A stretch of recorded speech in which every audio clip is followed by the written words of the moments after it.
welcome to Lunar Yoga. You might want to have a pillow or two, a blanket or two, maybe some yoga blocks. And tonight we're going to use a strap and do some stretches at the end, laying on our back with the legs. So if you have a yoga strap, grab one of those. Otherwise, you can use anything, a scarf, a towel, anything that will give you just a little extra room to hold onto your foot.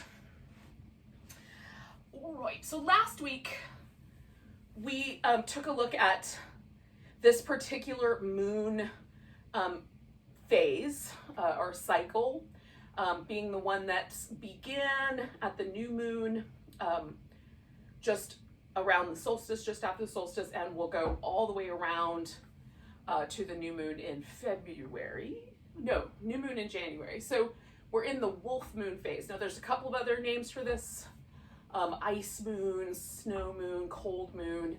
But I'm working with the wolf moon this month. So if you want to work with a different notion, you certainly can. For me, and where I am in the kind of central eastern coast of the U.S., it's not particularly icy or frosty at this time of year. Sometimes it's a little bit icy, frosty, but not for the whole cycle. So the wolf moon makes more sense for me to work with because it's just more in harmony with what nature's up to. Again, if you're somewhere where it's super warm or super cold, you can work with whatever kind of name works more in keeping with the way that you want to work things. Now, last week when we were talking about the wolf moon, we were kind of looking at the notion of the stories that come up if you type into Google or probably any search engine, wolf stories. The first three that came up for me were The Boy Who Cried Wolf, Three Little Pigs, and Little Red Riding Hood. All of those are stories that are about deception and about the kind of trickiness of our relationship to nature. So that was what we were kind of looking at last week. I want to shift gears a little bit and look at a different aspect of wolf lore or wolf metaphors, and that's the kind of pack animal nature of wolf existence. So wolves live in packs. The packs that they live in are familial. Generally speaking, those wolves are related to each other through a few generations. It's rare for a wolf pack to absorb a wolf from another family, although not entirely impossible. Most of the time, those relationships are very tight and very family-like. So whether they're actually related or not, there's a very tight-knitness to the group. Everybody has roles, and the roles are very specific. And so there is a kind of community aspect to the metaphor that's provided by the wolf moon that we can explore a little bit. So we might explore, in general, in a kind of meditative space or a contemplative space, how does my yoga practice either help me work more holistically or more in harmony with my community, and how has my community potentially sprung up around my yoga practice? And community being kind of in that same vein of either familial or familiar relationships, ones that are close to us, rather than just like my neighborhood or the city I live in, but rather those relationships that we feel very close to. So how does our yoga practice work with those? So for this next week, we might want to play with that notion, kind of notice how yoga practice enhances the relationships that we have in our lives, and how we, as a part of a community, can most be present, be mindful, be attentive to the community that we live in. Okay, so we're going to practice attentiveness. The main goal of the lunar yoga each week is to practice paying attention to details.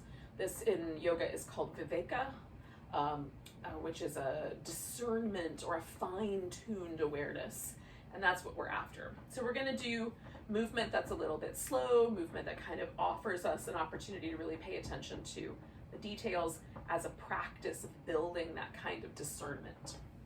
Now, the phase that we're in right now, in this moment, from where I am on the east coast of the United States, is a waxing gibbous phase. Gibbous is a word from the Latin meaning bulging or hump. And so it is a moon that is not full, but has that rounded concave, I don't know which one. Can't remember now which is which, this way or this way. But anyway, it's the rounded out phase of the moon. So we're in that phase. It is a waxing phase still. So there is this notion of every day the moon increases in size. And so we may still want to pay attention to, like, what are the things we want more of? How do I want to create more attention or spend a little more time with things?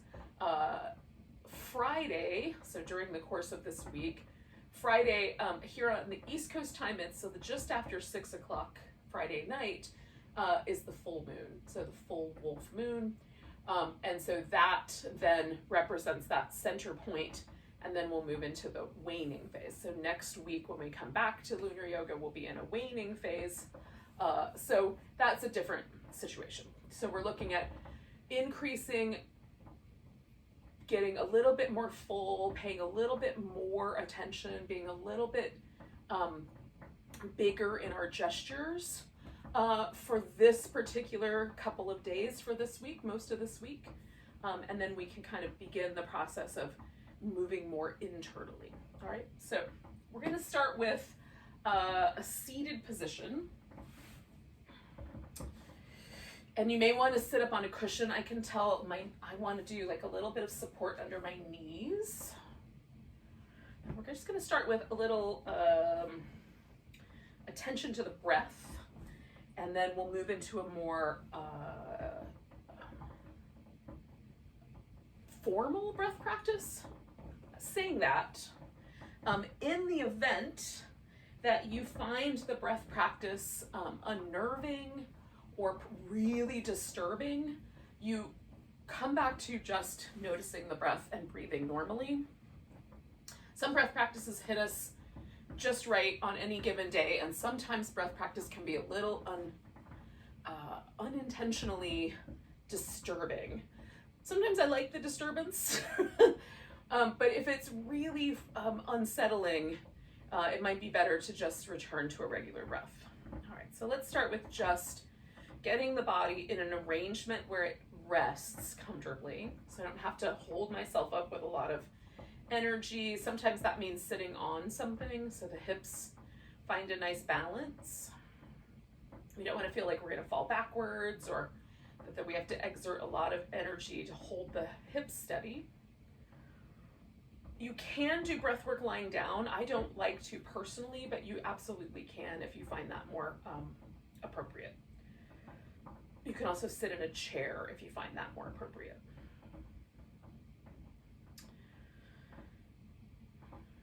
Now, we're not going to do a breath where we have to mess with the nostrils, but do notice while you're taking a few breaths here if your nasal passages are open or if there's any sort of congestion or cloudiness there.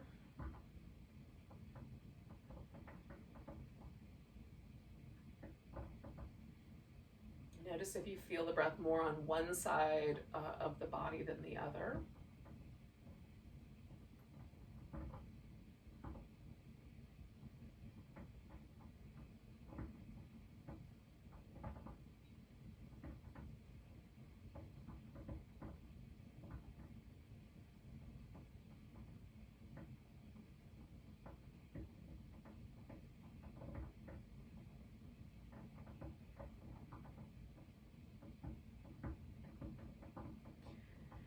We're going to bring attention to our lung capacity.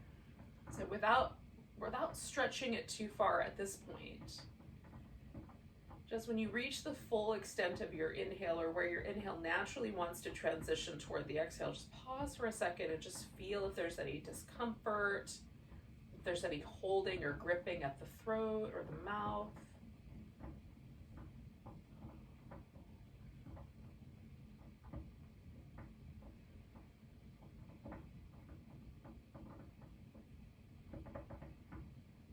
So Sometimes I feel like a little bit of tension behind the back of my eyes, so I'm trying to keep that relaxed.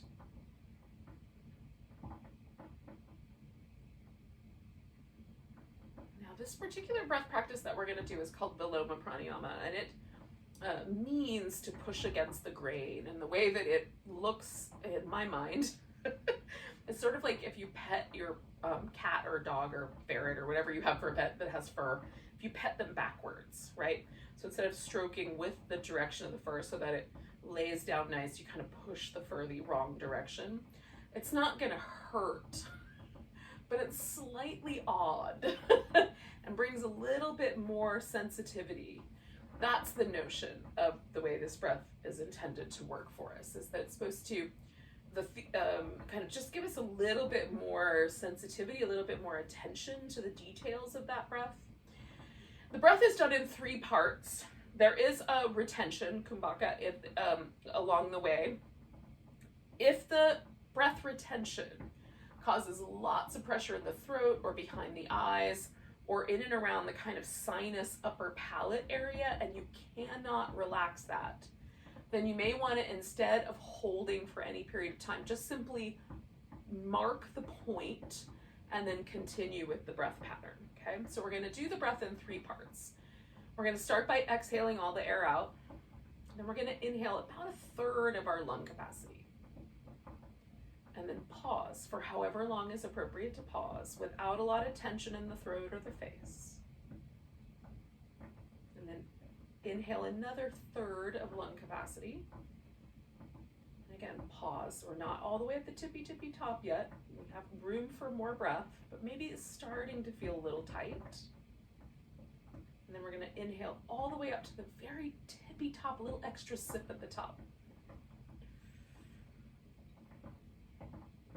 Sustain the breath if you can without holding tension, and then let the breath go all at once. So all just one long exhale. So we're not going to split the exhale, we're just going to split the inhale.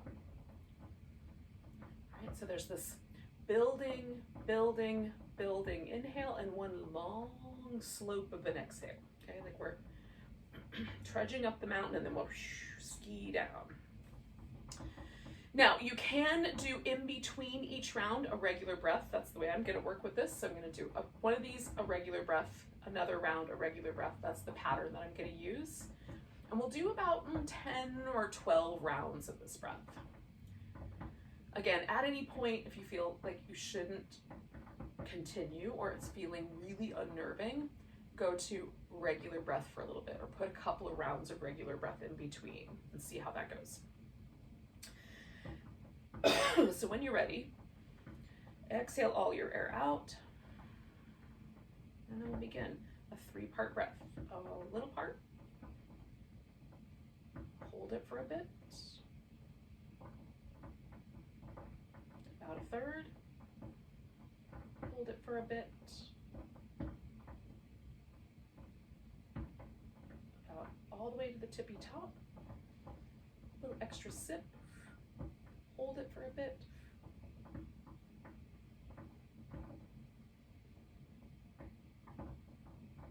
Exhale, sweet and slow.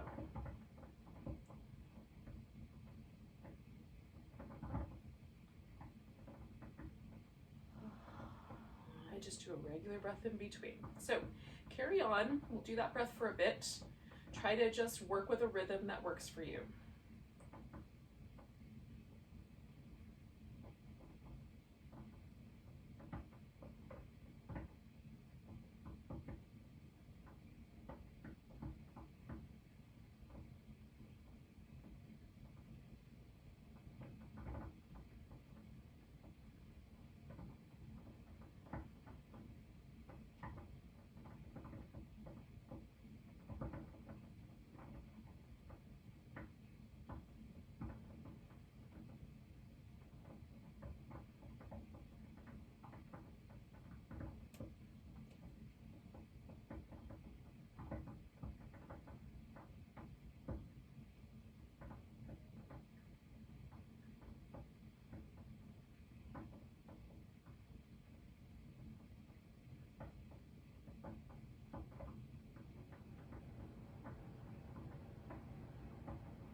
by my count, we're about halfway through.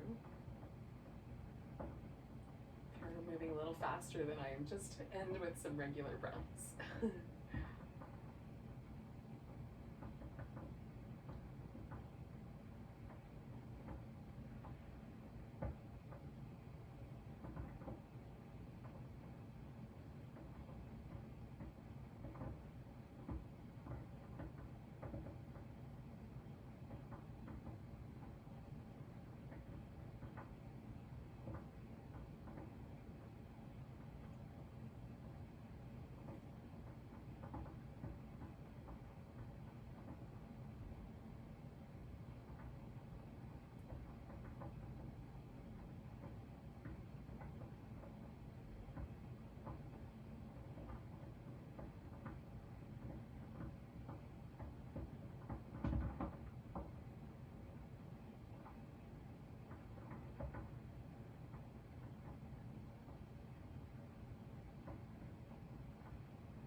2 more rounds of breath if you're up for it.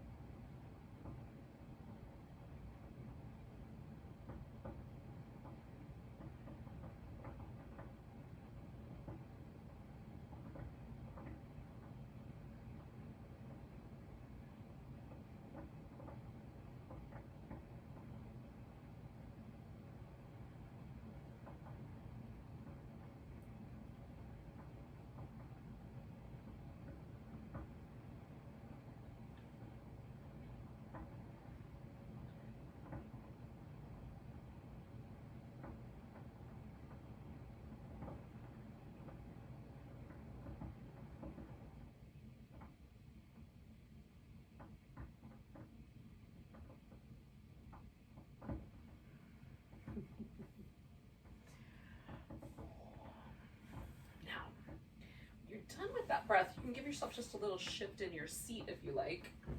Some little movements. You can, if you decide to lay down for that, you might sit up. And we're going to work with whatever shape. I'm going to do kind of a cross-legged shape, but a little looser. And we'll move the rib cage around, back and forth to start with. I'm kind of using this in newfound sort of awareness of the sort of inside of my rib cage as I'm moving here and tucking and tilting the pelvis. And I feel the musculature that I was just kind of working with, my diaphragm, the little intercostal muscles in between my ribs. Can I give those a little bit of attention? So I'm going to start to swirl. And this has 2 movements to it. So there's a little bit of movement in the hips, but there's a little bit of movement in the ribs as well. So I'm doing a little side bend. I'm going to tilt the pelvis back, a little side bend, and then tilt the pelvis forward. So the little side bends come from the ribs, hopefully moving, and the tuck and tilt from the pelvis. I'm going to do that one more time in that direction, and then I'm going to switch the direction.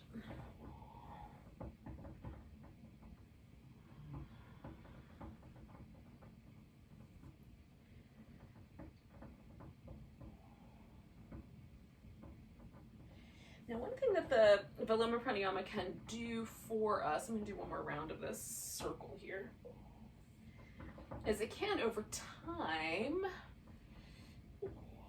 actually increase our lung capacity. So if that's something, maybe we've lost some lung capacity because of COVID or other kind of illness that we may have suffered, some time in the recent past, or we just want to increase our lung capacity in general. Maybe we want to be able to sing longer or play an instrument without taking a breath for longer. That might be, I'm going to do little twisty things here, kind of release, again, a little more around the ribs here. So that's one possibility. And also, because we're asking the rib cage to expand, it kind of helps with if there's tension or you feel a lot of tightness. For me, as someone who's had to maybe I should check that, but it's largely because of societal thoughts about it, wore to bra, for many, many years now. There's always this feeling of pressure for me around my rib cage. And so that breath feels really freeing. It has makes a lot of space happen in my ribs, which I appreciate. Okay. And then just using a kind of metaphor around this is, how can I increase my capacity, right? So this is a waxing phase of the moon, an increasing moon. How can I increase my capacity to contain or hold myself steady, even when maybe it's feeling a little intense? So for me, that very tippy top of the breath is quite intense. There's a lot of muscle that's being kind of asked to stretch out around my ribs and around, in the diaphragm and around the navel. And so how can I sit with that intensity and be as calm as possible given the circumstances? And that is a good sort of pattern for community building, right? It's like, if things are starting to get really intense, can I be aware, present, but also calm? So it's a great breath to work with for sort of giving us that mental, physical pattern of working with intensity. Now, we're going to come up to all fours. And we'll do some little continuation of that tuck and tilt of the pelvis. I'm going to start with my hands on the floor. So my hips and shoulders are about the same height. Probably not exactly the same, but pretty close.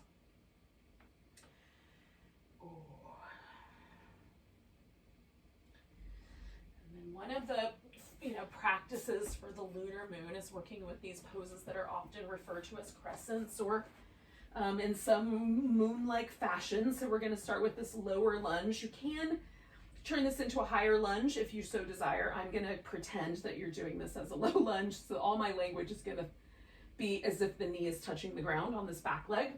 And if you choose to do this a little differently and you want to tuck your toes and lift that back knee, just know that, that's why I'm instructing it the way I am.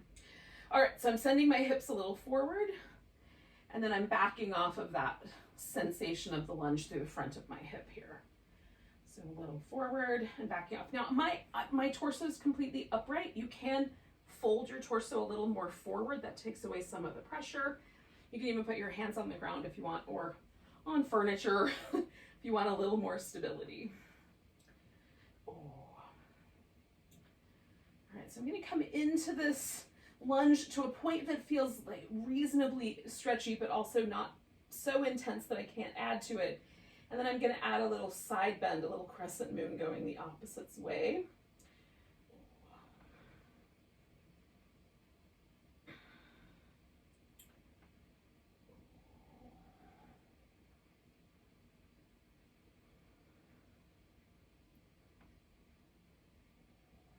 Back, we'll send the torso forward, and then see about straightening out this front leg.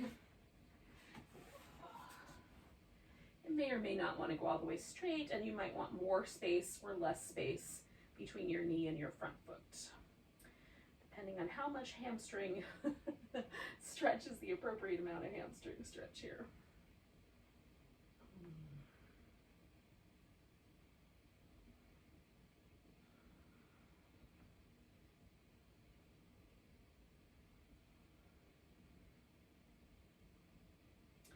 Do a little spinal balance. So I'm going to bring both hands over here to the side. I'm going to take my leg back behind and then the arm up in front. Stretch between those 2 points. Do some little ankle circles while I'm at it.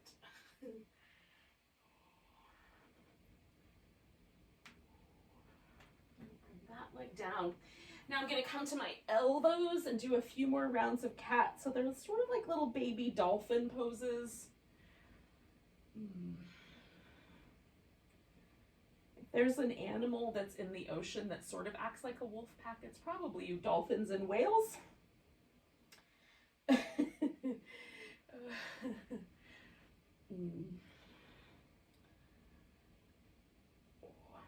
Maybe specifically the orcas.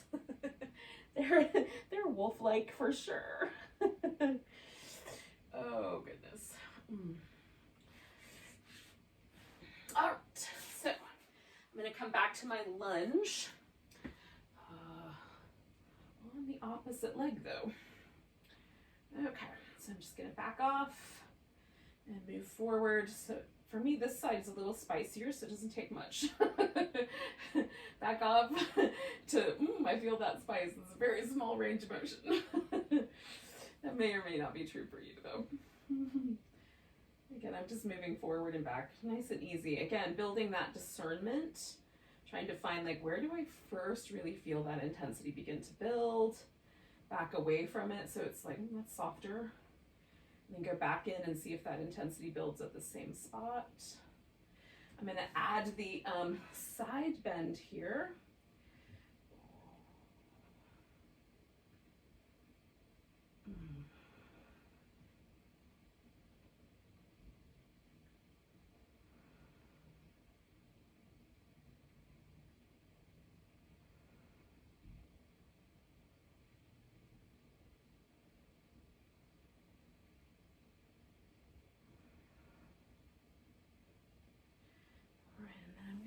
Fold myself forward and then work on straightening out this leg in the front.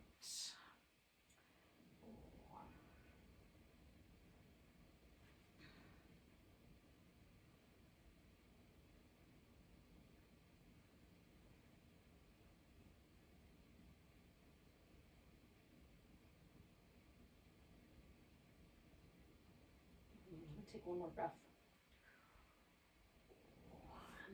Bring that leg behind, take it straight, and the arm also, a little spinal balance.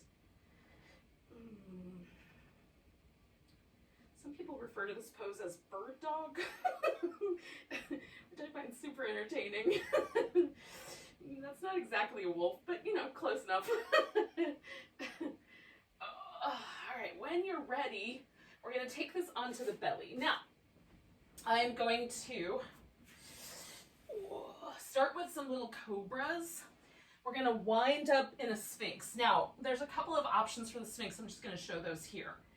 So the sphinx is named after that large monument in Egypt.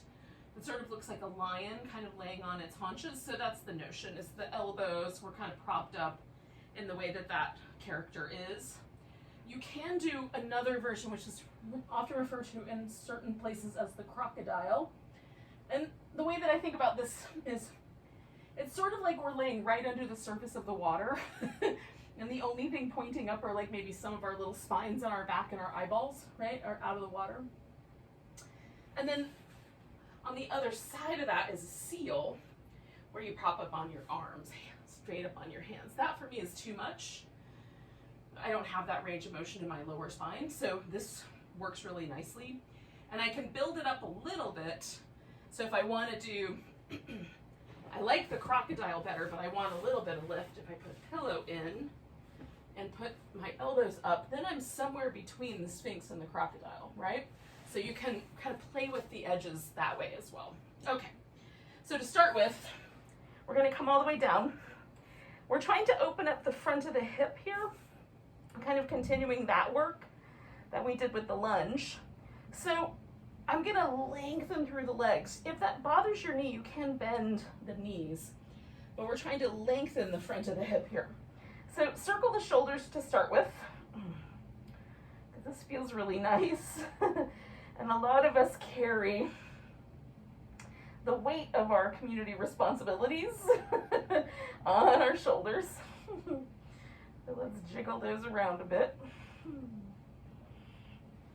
And then we'll lift into a cobra. I'm not pushing, I'm lifting and then supporting myself with my hands. Right? So I'm using my back muscles to do the work. I'm going to come down, do that again.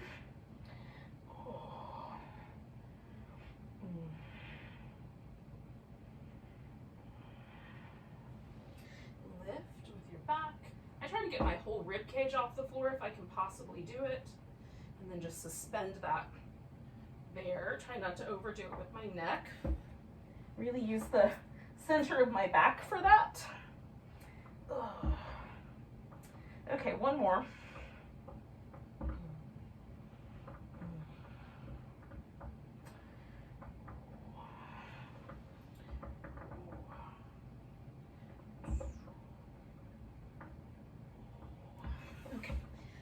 come to a frog pose. So I'm gonna roll to one side. I'm gonna take a leg and kind of stick it out and sort of snuggle into it. I might hold the Sphinx. More often, I do a pillow and a crocodile. That's just more often the way I like to roll.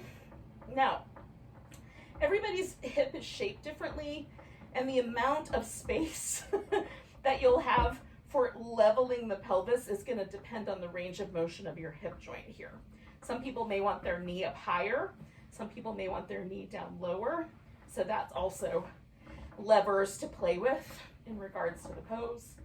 I try to get as level as I possibly can, recognizing that I have a hip joint that has to be protected. So it's only going to go so level, right? I have a fairly wide range of motion here, but still. So I'm going to try to let myself sink in. This is a kind of yin style pose. We're going to get really quiet, stay a couple minutes.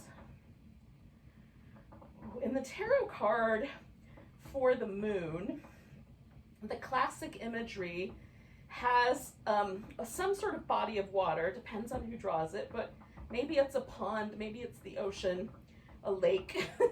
There's a wolf and a dog, both howling at the moon. So there's the moon in the top of the card. There's a symbol of a wolf and a dog, both howling. That sort of represents the sort of duality of our nature, a little bit wild, a little bit domestic. And then inside the little pond, there's usually a couple of little critters. So lobsters, crabs, maybe a frog, amphibious and or crustacean fellows live in the water. And this is kind of, represents creatures who have a much more lunar directed calendar or schedule, right? Creatures that live in the waters and tides are pulled by the cycles of the moon, have a much more harmonious relationship with that timing. So by embodying this little frog pose, this little amphibian pose, maybe we get ourselves in that same position. Who knows? You guys will tell me later.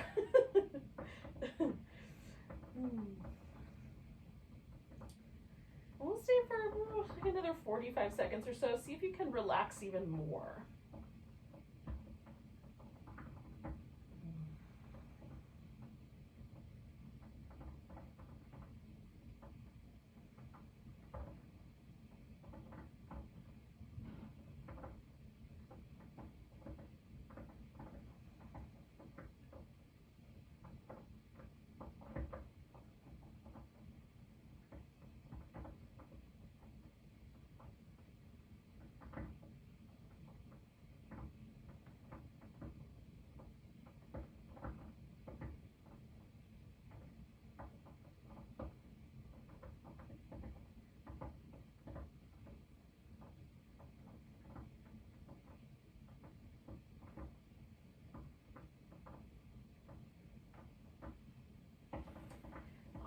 So I'm going to add a shoulder opener here. I'm going to keep my pillow because I'll use that as a headrest. This is my left leg. I'm going to do my right arm. So I'm going to take that arm and stick it out behind me. I have it resting so the palm is up. Some people prefer the other way, so you might have to do a little experiment.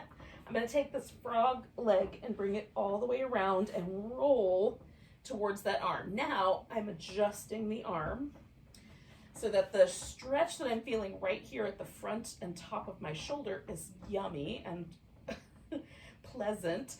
This foot can stay on the floor. I usually just stretch that leg out and sort of let this whole outer hip kind of stretch along with it.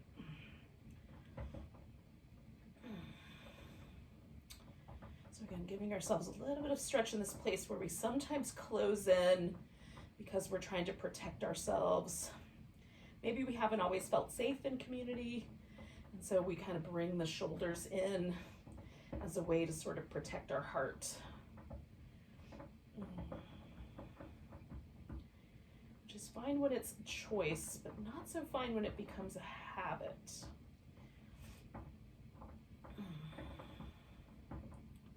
Maybe there's a better way to protect our heart than collapsing our shoulders inward. Note to self. So we'll stay here for a bit longer, another minute or so.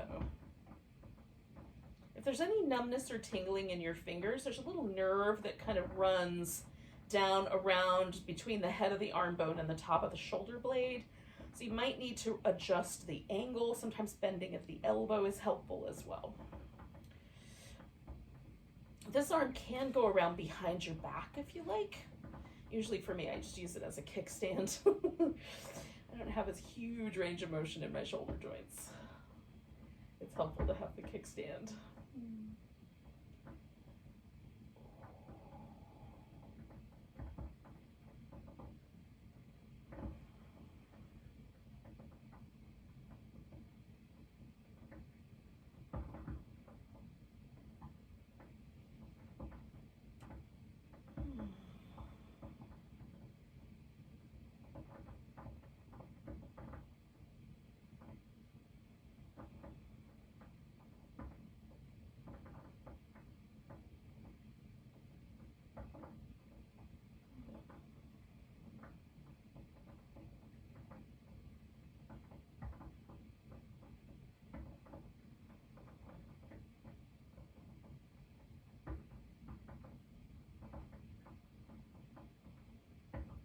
One more breath.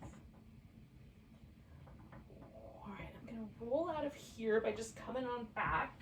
I'm gonna take just a second to roll that shoulder a little bit, just kind of jiggle, loosen that up. I also like feeling the difference between my two hips. I'm just noticing if there is a difference and if that difference is nice and pleasant. This hip that I've already done the frog on feels a little more relaxed, even though that pose for me is not particularly spicy. Oh gosh.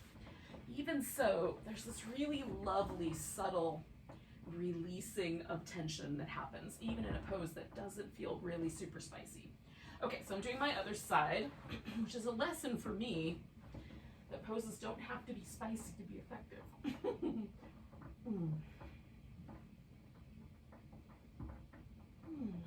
So I'm just trying to let myself relax and sink in here.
Do about 5 more breaths.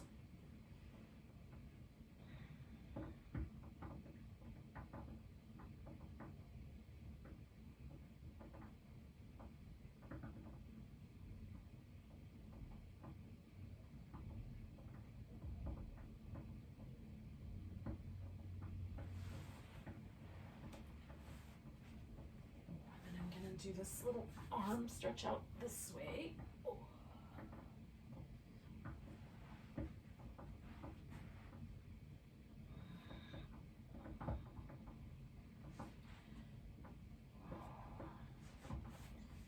We'll let ourselves settle into that as best we can. Oh.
So we'll do 2 more breaths here.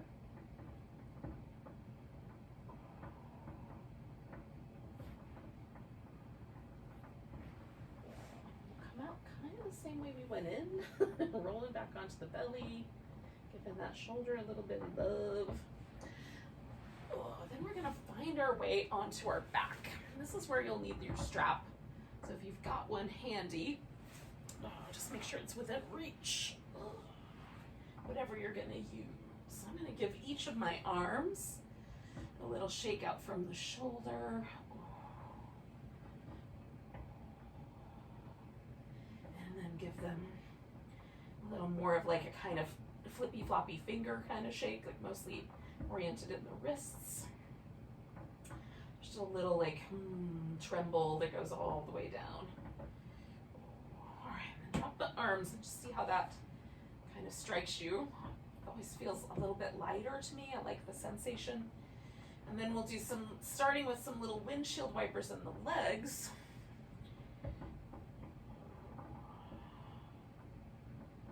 You might just decide, like, do I feel like I want to start with the right side or the left side? I'm feeling the left side kind of calling my name tonight. So I'm going to take my right leg and give it a little support. I'm going to roll a blanket up, pop it underneath my thigh there, so there's just a little extra support. And I'm going to bring my left leg up. I'm going to start with a little rock the baby. So this is, my shin is externally rotated however much it wants to externally rotate. The shin does not need to be parallel to the floor. It might be oriented so that your foot is much, much higher.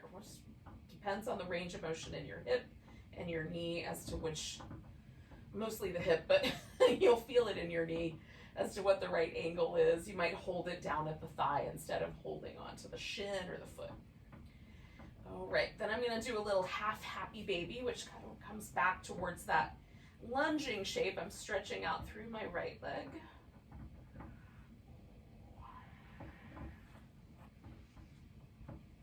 Oh, and I'm just letting my arm get heavy. I'm not pulling, but I am letting the weight of my arms kind of hug on and draw my thigh toward the floor over here.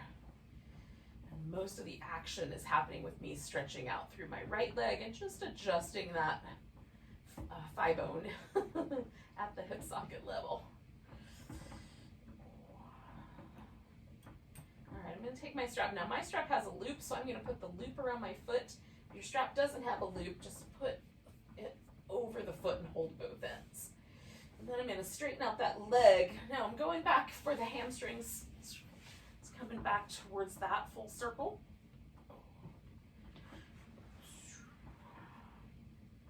I'm holding on to this, but it's also under my back for a little extra support.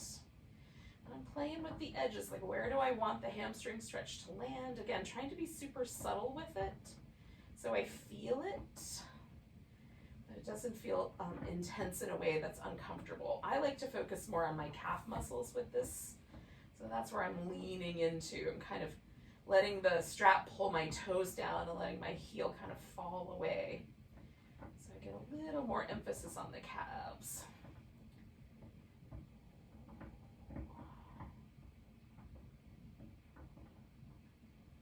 Ever since I was really small, I felt vulnerable around my calves, ankles, and like the knee joints. And now I know, like, maybe the reason is my femur bone is super duper long in comparison to the calf bone, my shin bones, my tibia and fibula. And maybe that mechanics is a little strange for those joints, and that's why they feel vulnerable. But all my life I felt like I was a little bit vulnerable. There's this story about, like, I think David has a dream in the Bible about like having feet of clay. I've always joked with myself that I have feet of clay. Oh, all right, now I'm taking the leg out to the side. I'm going to add a little support with a pillow. I'm kind of coming back into this inner thigh groin area, so I just want to make sure that's an appropriate amount. And then I'm rolling my right hip toward the floor, so there's a little bit of action there. I'm trying to avoid my plants here, kind of nestle in amongst them. If you've got furniture, that maybe like an ottoman or something you can rest your leg on, you could do that as well. It's very helpful. Or wall. Just make sure it's not something that you can accidentally put your foot through. Alright,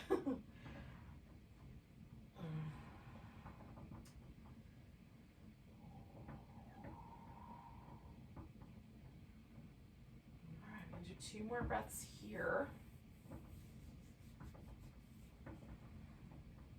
Now this leg is going to come all the way across. This is going to turn into a twist because I'm going to let my left hip come up on top of my right hip. And then I've got a nice stretch down this outer thigh. You can bend the knee if you'd prefer.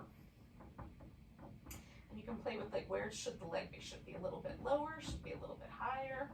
Where do I have the best sort of outer thigh sense here?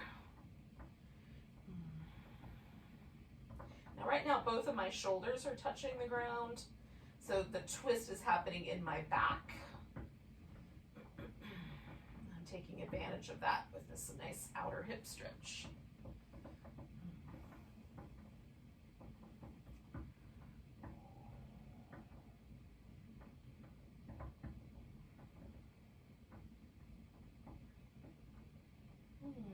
Stay for about 5 more breaths or so.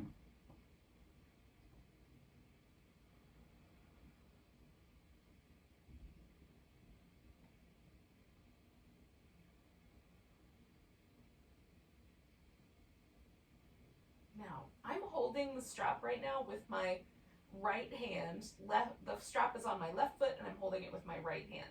I'm going to continue that in the next pose, but with a slightly different angle to it. So I'm going to take my shoulders and essentially join my hips. I'm just going to roll my shoulders over. So now I'm laying on my right side and I'm going to bring my leg behind me. Taking my right hand, I'm holding onto the strap over my head.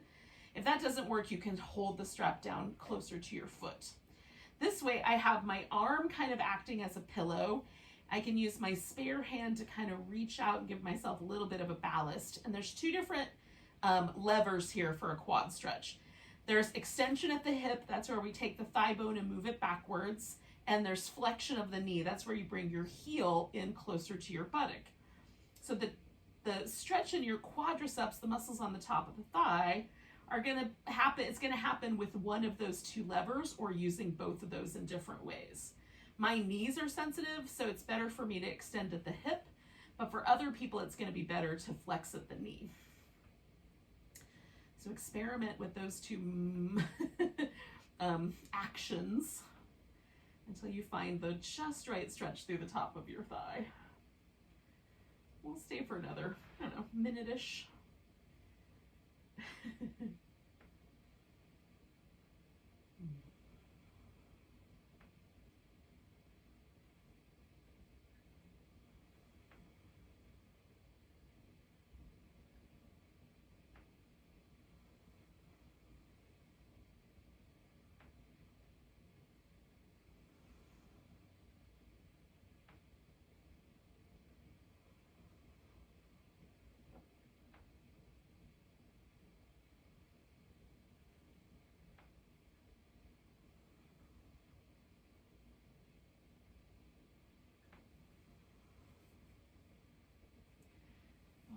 Take 2 more breaths, and then I'm going to turn this pose into a crescent pose, sometimes referred to as banana pose.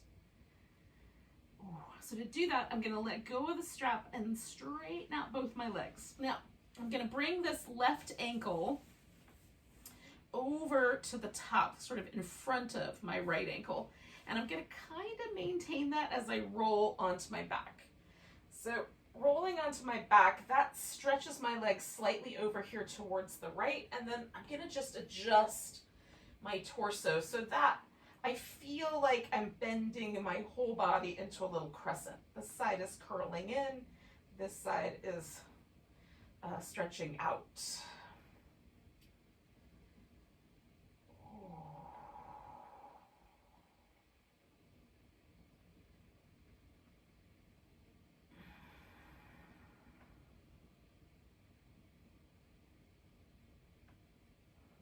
Trying to let myself really settle into the floor.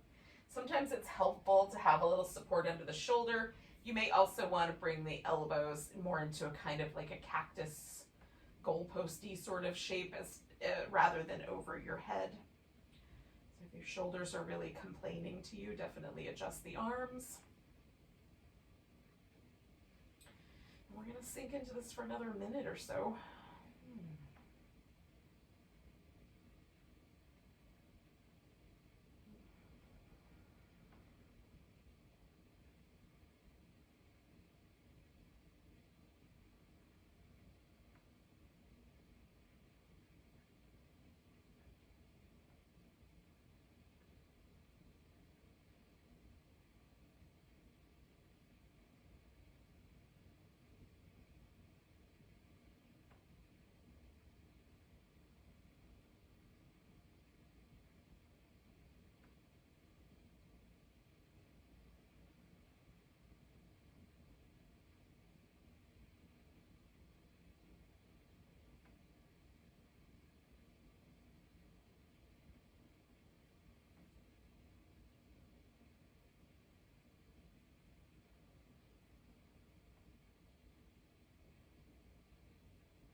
All right, 2 more breaths.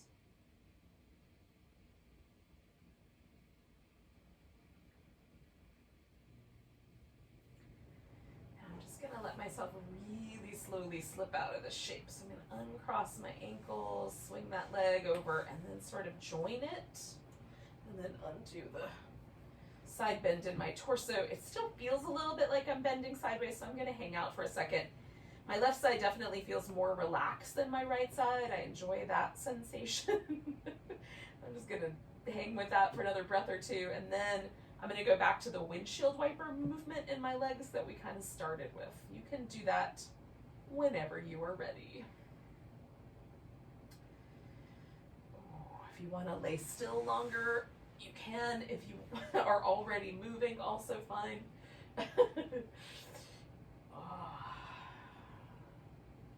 I'm letting my hip come all the way off the ground and just kind of bringing that leg over as far as it wants to go. You can also leave the hips in place and just swing at the hip socket. That is also nice.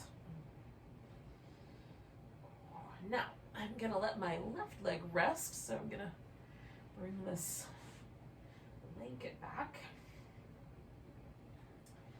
that underneath the thigh.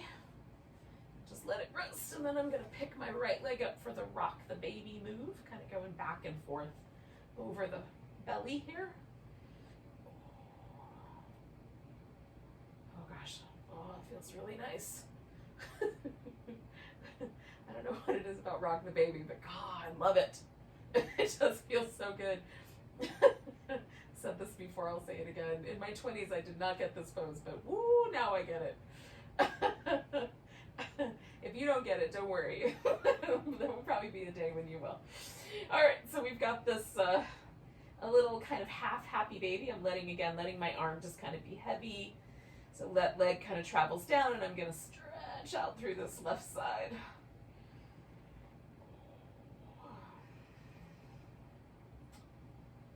Might even swing that left leg around a little bit. Just enjoy making some space there.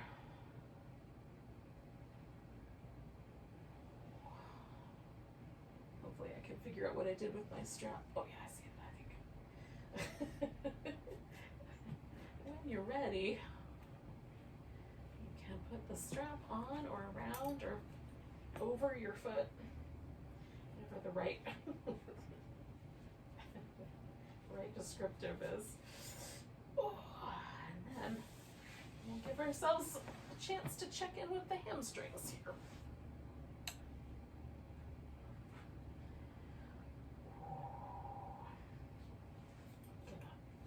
Move that a little closer to my toes.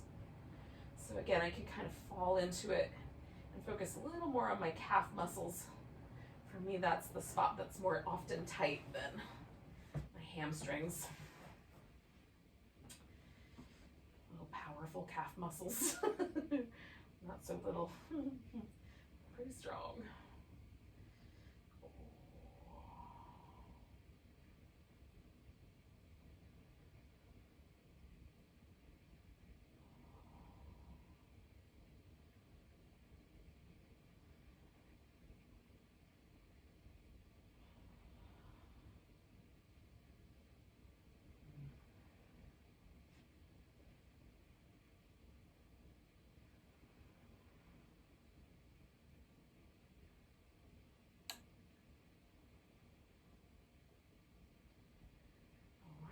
Take the leg out to the side, kind of come back into this little inner thigh, adductor, groin area, being kind. We have gotten there a little bit with the frog, so being sensitive.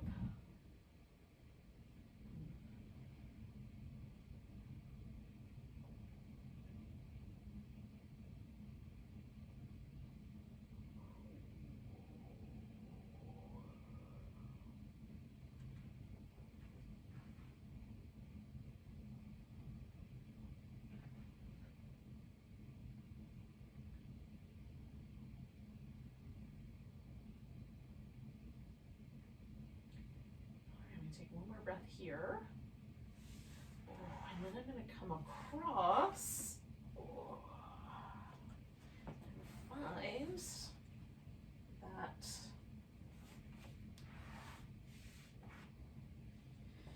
outer thigh, slightly delicious twisting shape. See if I can adjust that hip a little bit there.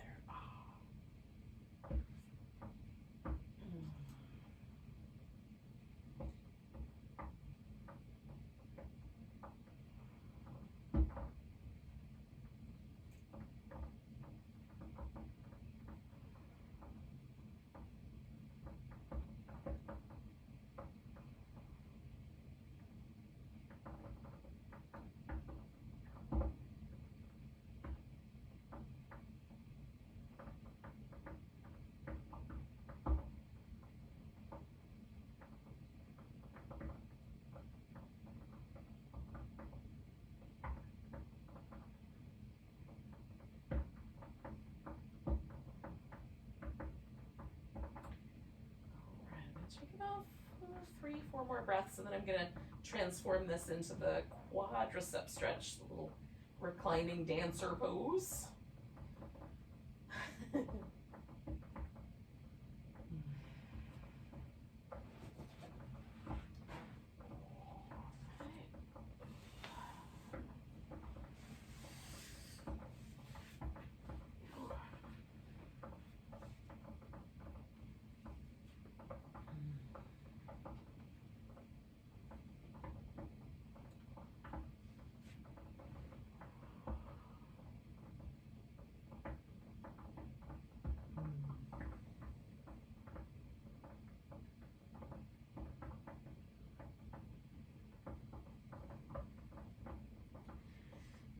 sort of fine-tune our awareness to find the just right amount of sensation there on the top of the thigh. Not too much at the knee, not too much at the hip. Bulk of it right in the center of the thigh.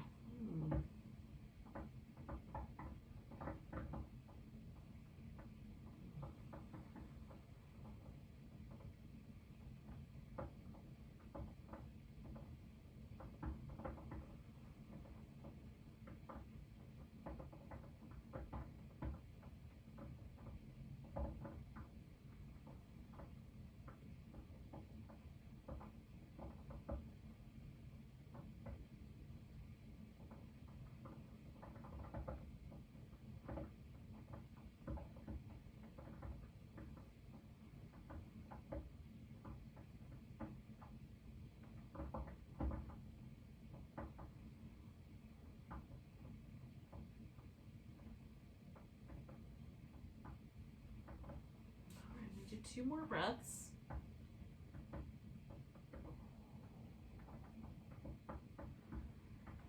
Then I'm going to slowly transform this into that little crescent moon / banana shape. So I'm going to bring my legs a little bit forward, cross that right ankle in front, and then roll onto my back. As I let that hip settle, that might be plenty, or I might swing the legs a little more to the left. Adjust my torso.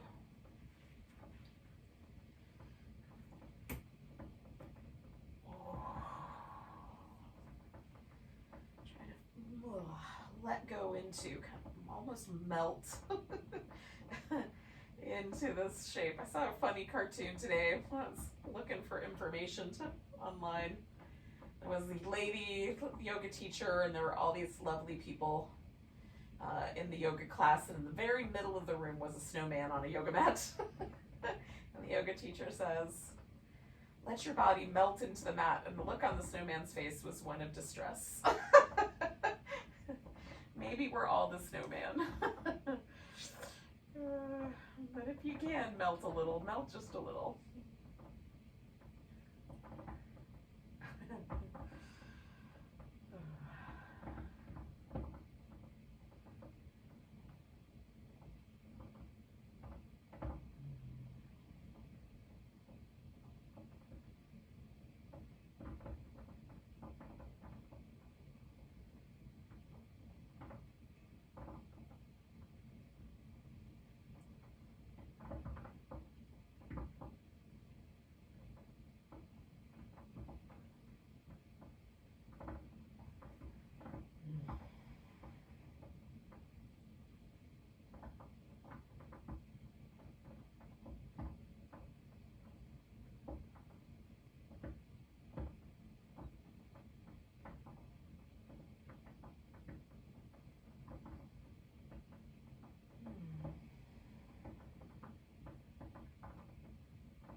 Another 30-ish seconds or so.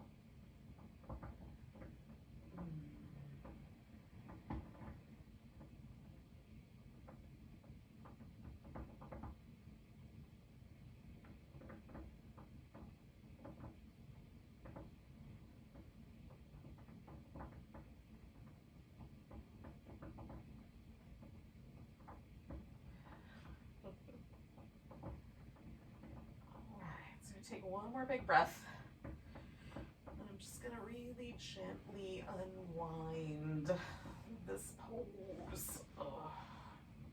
Again, just for a second, letting myself rest. From here, we're gonna do a relaxation pose. Now you could do like legs up the wall, or put your legs over the edge of the couch. Both of those are great. I'm gonna scoot up a little bit here. I'm just gonna do a corpse pose, Shavasana. So I'm gonna do that with some support. under my legs, and I'm going to cover up with a big fluffy blanket.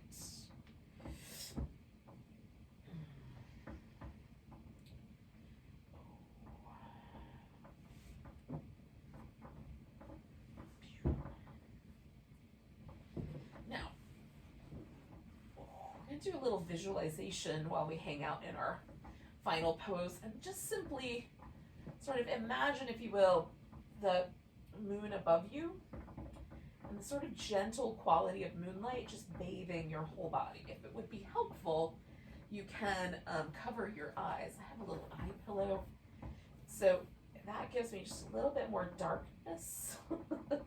And especially if it's light where you are right now, giving yourself a little eye covering. Could just be a cloth over your eyes as well. It doesn't have to be a pillow.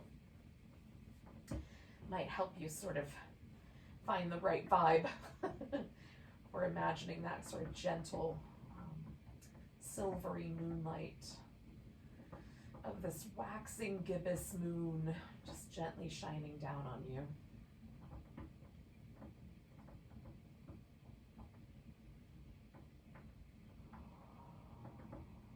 It's reflected light. A little more gentle. You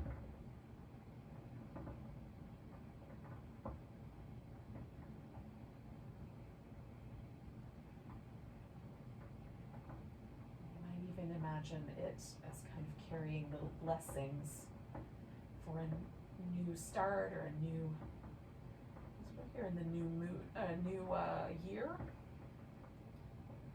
Working our way towards a full moon. Little blessings for some energy to finish up any little projects you want to finish before that full moon happens on Friday. Or if you want to send the blessings to someone else you know that might need a little extra support, you can ask the moon to direct a blessing or a little extra love that direction.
body still rests, just notice the breath again.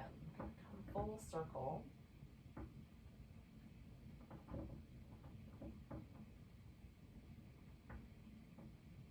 Just notice the inhales and exhales. Notice the quality of the breath in the nostrils and the sinuses, the throat, the lungs.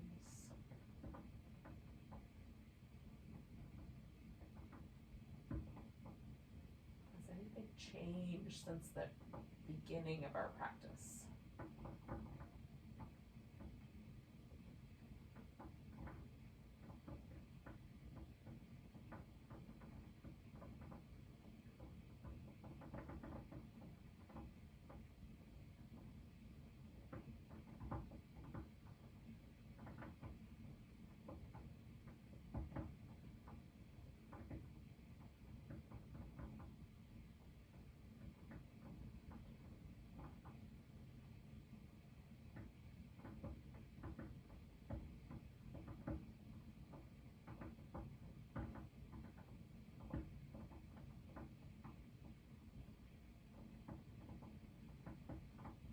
Your next inhale, go ahead and give yourself a nice big stretch. Oh, you might bring your knees in, give yourself a little back massage against the floor by rocking across the sacrum of your lower back. Or both. They're kind of all connected, really, let's face it. Oh. All one zone. When you're ready, come to a seat. Oh.